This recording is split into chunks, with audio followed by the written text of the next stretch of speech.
bond hearing for Vanessa and DeAndre Brown. The husband and wife are accused of theft and money laundering, just to name a few of the charges spelled out in a 12-count indictment. And the judge decided today whether their bond should be adjusted. WREG's Jarita Patterson with the court's decision.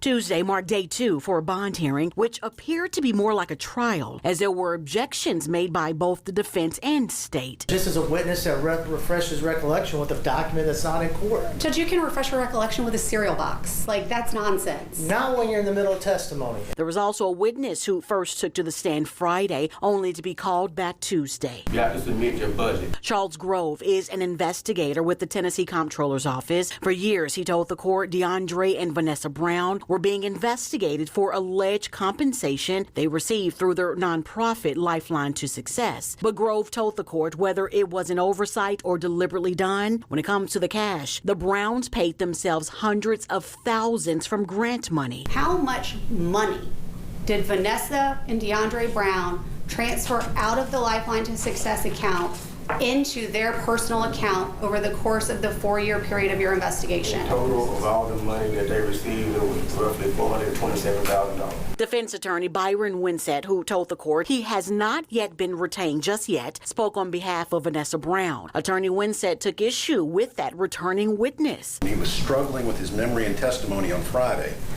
and his credibility was already at issue. Echoing the same sentiment was defense attorney Michael Scholl, who appeared in court for DeAndre Brown. Both attorneys said the investigation of the Browns was a narrative already created. Scholl went on to ask the court to cut DeAndre Brown's bond from $1 million to an amount significantly lower. My recommendation, I think we were sort of talking both, is $35,000 on Mr. Brown. But the judge fired back, saying that amount was, quote, inappropriate, considering DeAndre Brown was convicted in the past for a financial crime. The judge added he did not feel Vanessa Brown was a threat to the community. However, when it comes to her husband, the court felt he is a danger. He's not a physical danger to commit crimes, but he's a more dangerous person because of his ability, his skills, to use computers and pens and other things to take money from the desperate folks in his community. And with that, Vanessa Brown learned she would be released on her own recognizance, but DeAndre Brown will still have to pay for his freedom. Vanessa Brown will be released without having to pay anything,